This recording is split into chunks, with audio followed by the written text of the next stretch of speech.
금융당국이 저축은행의 고금리 대출을 막겠다고 나섰습니다. 저축은행 업계는 저신용자들을 외면할 수밖에 없다고 응수했습니다. 정부가 오늘 장기 주거 종합계획을 발표했습니다. 공공부문의 후 분양을 의무화하고 민간 부문엔 인센티브를 주는 내용이 담겼습니다. 국내 통신업계가 화웨이의 5G 장비 도입을 놓고 고민에 빠졌습니다. 가격 경쟁력과 기술력은 갖춘 반면 보안 문제가 있다는 우려에서입니다. 최저임금위원회가 최저임금 법정 시한인 오늘까지도 양대 노총의 불참으로 회의가 끝났습니다. 센 뉴스 플러스 잠시 후 뵙겠습니다.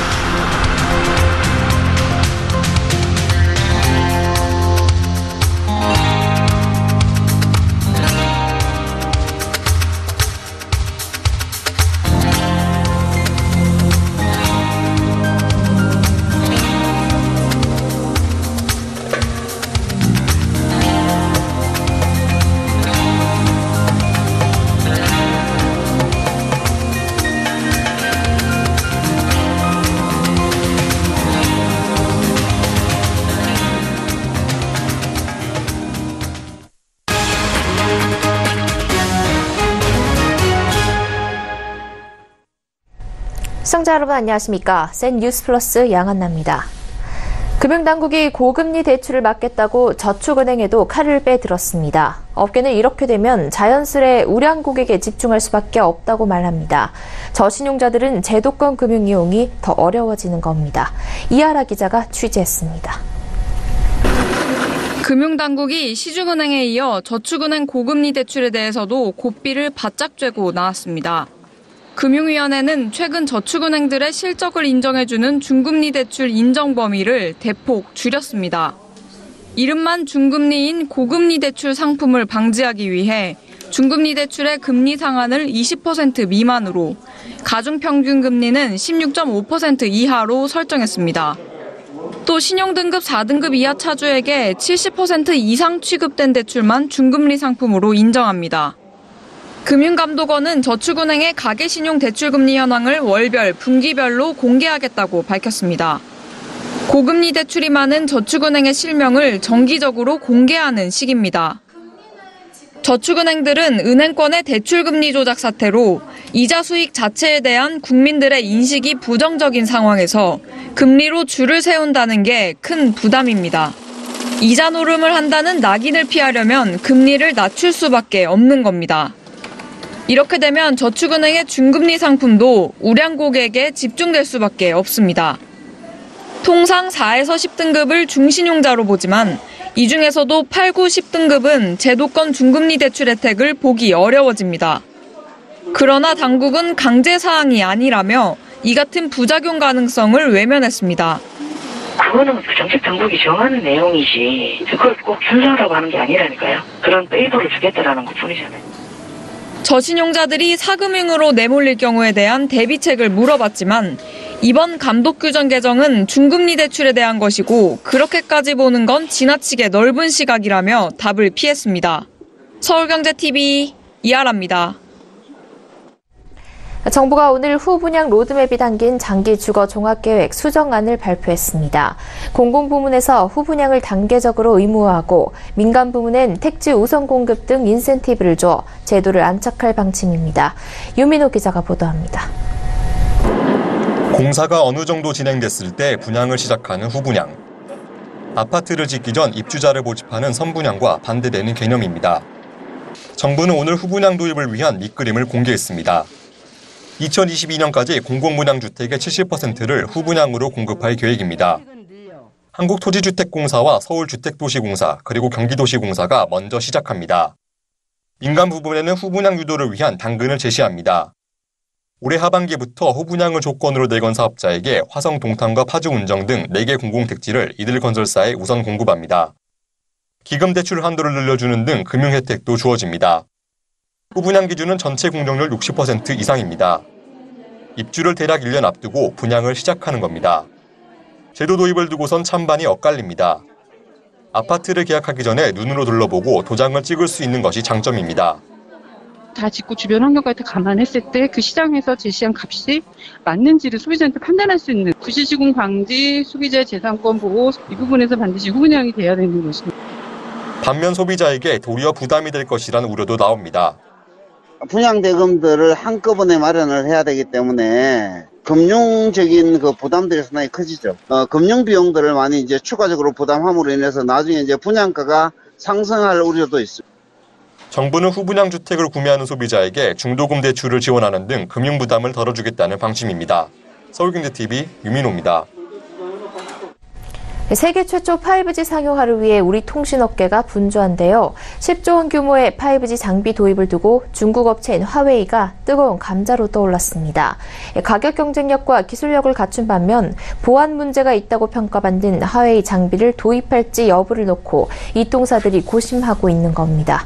이보경 기자입니다. LTE보다 20배 빠른 차세대 이동통신 5G. 통신사들은 5G 주파수 경매를 마치고 내년 3월 세계 최초 상용화를 위해 준비하고 있습니다.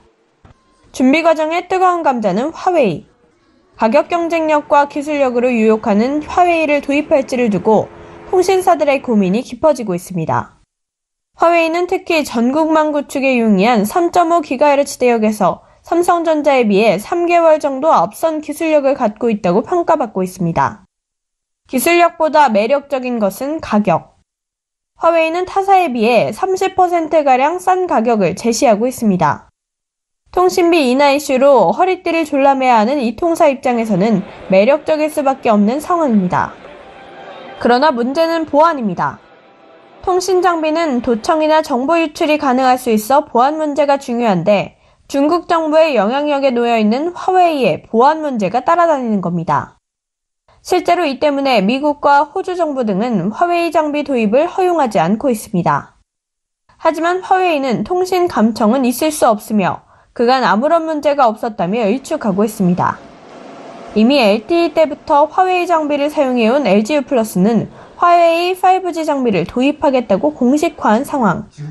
10조 규모의 5G 장비 도입을 놓고 SK텔레콤과 KT의 고민이 깊어지고 있습니다. 서울경제TV 이보경입니다.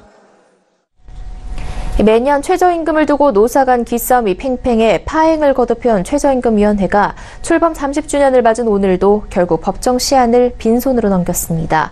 의결은커녕 노사 간 초안조차 만들지 못한 상황에서 한국노총의 최저임금위원회 복귀 결정으로 불완전하게나마 노사정 3자 대화에 구색만 맞춰놓은 상태입니다. 하지만 업종별 차등 적용과 같은 첨예한 갈등 사안이 많아 남은 논의 과정 역시 쉽지 않을 것이란 지적이 나옵니다. 고현정 기자입니다. 제11대 최저임금위원회가 최저임금 심의 법정 시한인 오늘까지도 양대 노총의 불참으로 의결 정족수조차 채우지 못한 채 회의를 끝냈습니다. 그동안 역대 최저임금위원회가 법정 시한을 넘겨 의결한 적은 많았지만 노사가 시작 단계부터 파행을 겪으며 최저임금 의결 초안조차 마련하지 못한 것은 1988년 출범 이후 처음입니다.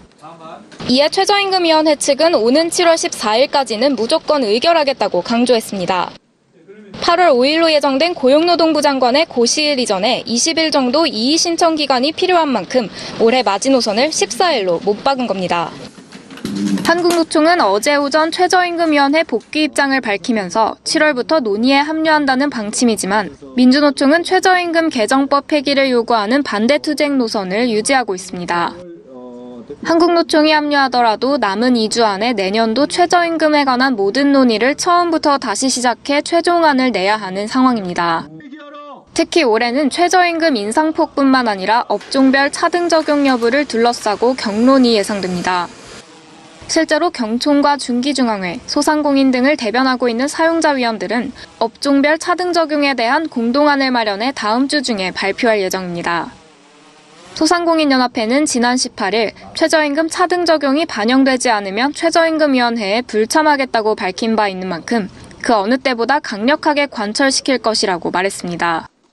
하지만 한국노총과 정부 여당은 5인 미만 사업장에도 근로기준법을 적용하도록 하는 것을 포함한 노동법 개정안 발의에 어제 합의했고, 이는 영세 사업자 보호를 위해 최저임금 차등 적용 카드를 내세운 소상공인연합회 측과 정면으로 배치돼 남은 심의 과정도 순탄치 않을 것이란 예측이 나옵니다. 이처럼 노사 간 갈등의 불씨는 여전한 가운데 최저임금위원회는 일단 남은 2주간 릴레이 회의를 이어가겠다는 계획입니다. 서울경제TV 고현정입니다. 국내외 여성 발명 왕들이 한자리에 모였습니다. 특허청이 주최하고 여성발명협회, 발명진흥회가 주관하는 여성발명왕 엑스포가 오늘 일산 킨텍스에서 열렸는데요. 이번 행사는 그동안 각각 열린 대한민국 세계 여성발명대회와 여성발명품 박람회를 올해부터 여성발명왕 엑스포란 이름으로 통합한 겁니다. 여성의 섬세한 감성과 가사, 육아 경험들을 담은 발명품들을 정창신 기자가 둘러봤습니다.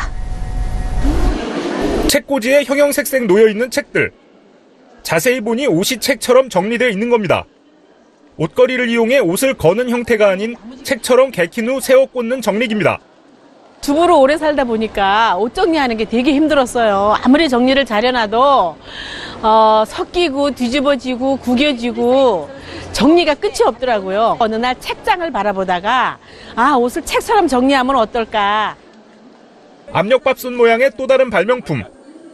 이 제품은 발열팩을 넣어 야외에서 불을 사용하기 어려운 상황에서도 음식물 조리가 가능합니다. 화재 우려가 없고 지진, 홍수 등 재난에 대비한 비상 구호품으로 사용할 수도 있습니다.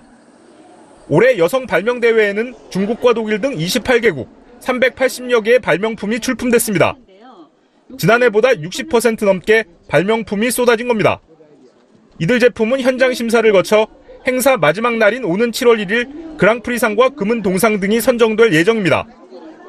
발명은 누구나 다 할 수 있고 또 여성의 생활 속의 경험과 또 여성 특유의 그 감성이 바로 창조적이고 아주 훌륭한 발명품의 창출이 원천이 된다는 것을 널리 알리기 위한 이번 행사 기간에는 여성 발명가를 투자자와 연결해 사업화를 돕는 IR 피칭데이가 부대 행사로 열립니다.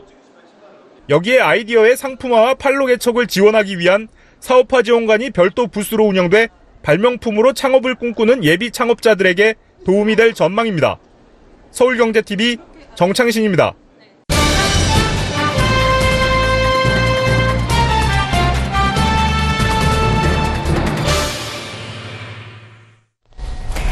미중 무역 갈등과 미국의 기준금리 인상으로 코스피가 조정을 받으면서 상대적으로 안정적인 미국 증시로 투자자들의 관심이 쏠리고 있습니다.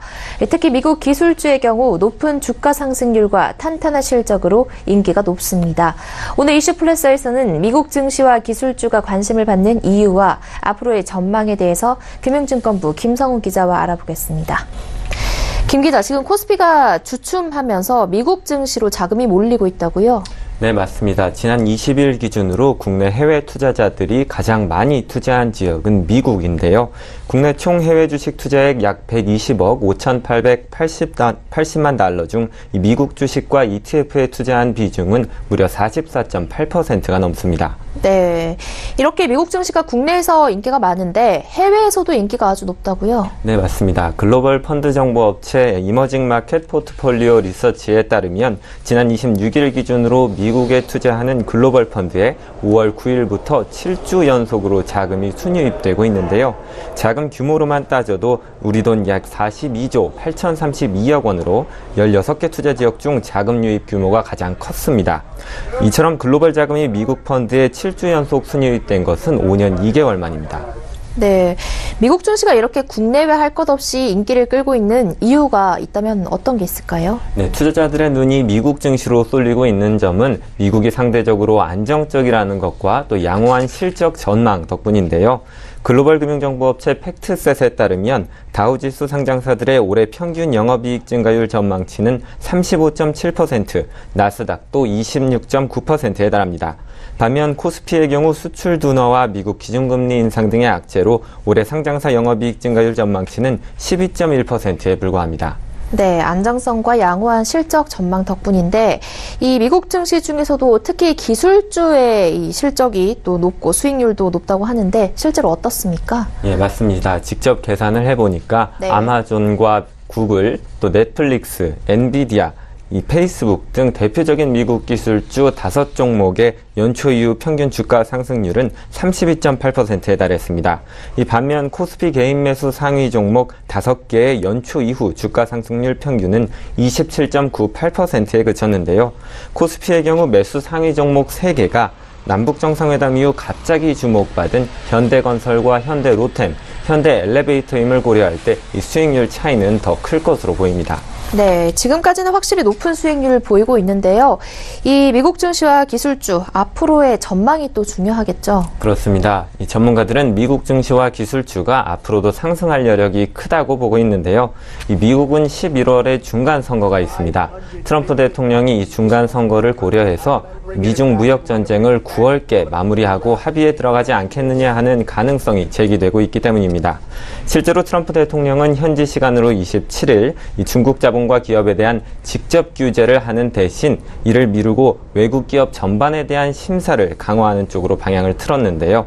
미중 무역 전쟁이 일단락되면 이 탄탄한 실적을 바탕으로 미국 증시와 기술주가 더 오름세를 보일 수 있을 것이라는 분석입니다. 네, 전망도 좋게 나오고 있는데요. 하지만 언제나 그렇듯이 변수도 존재할 수밖에 없을 것 같은데 이 미국 증시에 투자 시 주의할 점이 있다면 어떤 게 있을까요? 맞습니다. 가장 큰 변수는 트럼프 대통령입니다. 이 시장에서 트럼프 대통령의 발언의 신뢰도는 이미 낮기 때문에 언제 또 강경책을 내놓을지 모른다는 불안감이 큰 겁니다. 실제로 현지 시간 27일 트럼프 대통령이 이 미중 무역 갈등을 완화하는 입장의 발언을 말했지만 그럼에도 불구하고 페이스북과 아마존은 1.5% 이상 떨어졌고 넷플릭스는 2.2% 이상 하락했습니다. 이 기술주의 경우 해외 매출 비중이 높아서 달러 강세의 영향이 변수가 될 수 있는데 3분기 달러 강세로 매출이 주춤할 수 있다는 우려도 나옵니다. 네, 전 세계 투자자들의 인기를 얻고 있는 미국 증시와 기술주에 대해서 김성훈 기자와 이야기 나눠봤습니다. 고맙습니다. 고맙습니다.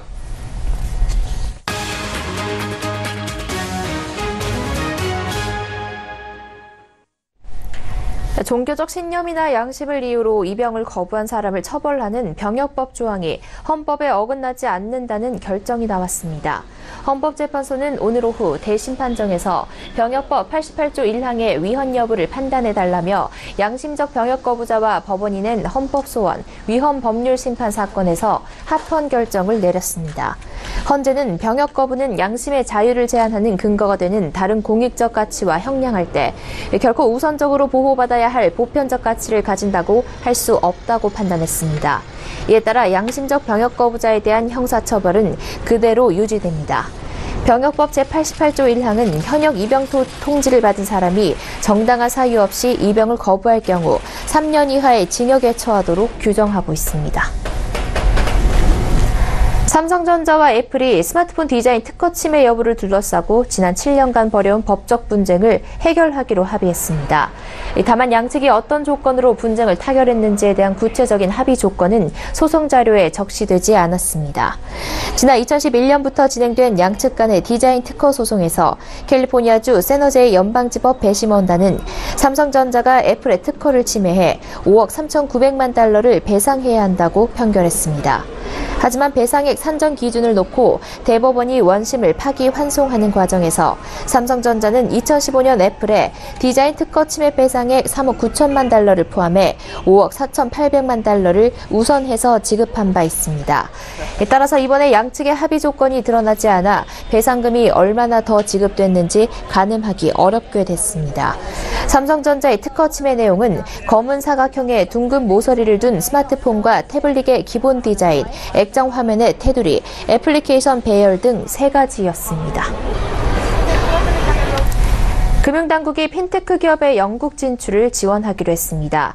금융위원회와 금융감독원은 현지 시간으로 어제 영국 런던 아시아하우스에서 영국 재무부와 금융행위감독청 등과 함께 제5차 한영 금융협력 포럼을 열고 핀테크 분야 업무 협약을 개정했습니다. 개정된 협약은 영국에 진출하려는 한국 핀테크 기업이 금융위원회의 추천을 통해 영국 금융행위 감독청으로부터 인가 절차 등에 대한 지원을 받는 내용을 담고 있습니다.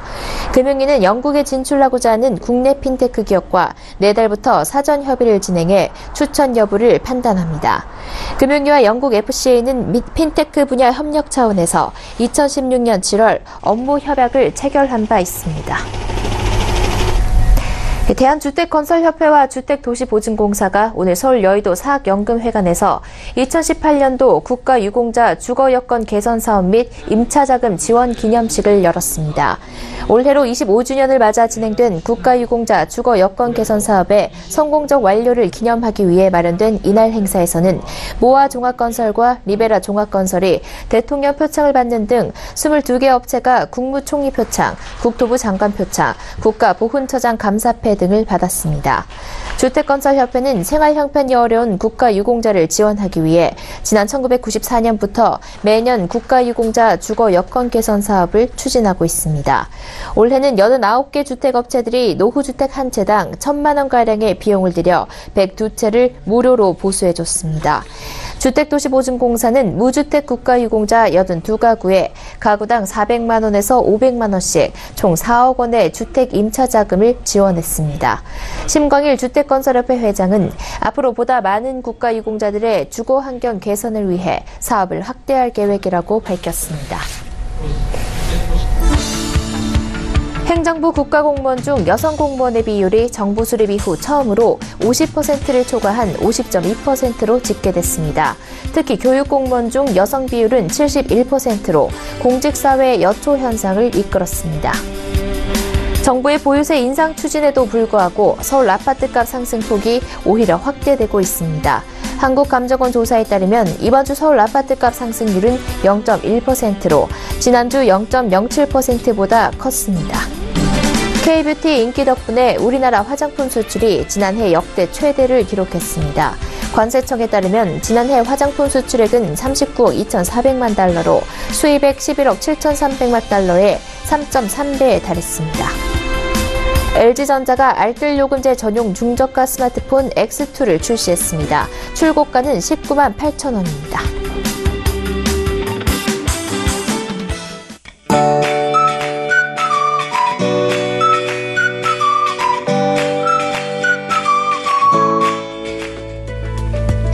안녕하세요. K웨더 라이프스타일 예보 최수입니다. 장마전선이 남하하면서 현재는 영남 일부 지역과 남해안, 제주도로만 비가 내리고 있습니다. 이 지역들로는 시간당 20mm 이상의 세찬 비가 내리는 곳도 있는데요. 이 비는 오늘 저녁에 그치겠습니다. 다만 장마전선이 다시 북상하면서 내일 오후에 남부지방으로는 또다시 비가 시작될 텐데요. 앞으로 전남, 경남, 제주도로 30에서 60mm의 비가 더 내리겠고요. 많은 곳은 100mm 이상의 호우가 예상됩니다. 중부지방은 오늘과 내일 모두 오후에서 밤사이 소나기가 오는 곳이 있겠습니다. 양은 10에서 30mm가 예상됩니다. 장맛비와 소나기가 내리는 지역에서는 돌풍과 함께 천둥, 번개가 치는 곳도 있겠습니다. 중부지방으로는 소나기가 올 때를 제외하고는 고기압 가장자리에서 구름만 많겠고요. 남부지방은 장마전선의 영향으로 비가 내리겠습니다. 다음은 자세한 지역별 내일 날씨를 나절 예보를 통해서 살펴보겠습니다. 중부지방 구름 많겠고 오후에서 밤사이 소나기가 오는 곳이 있겠습니다.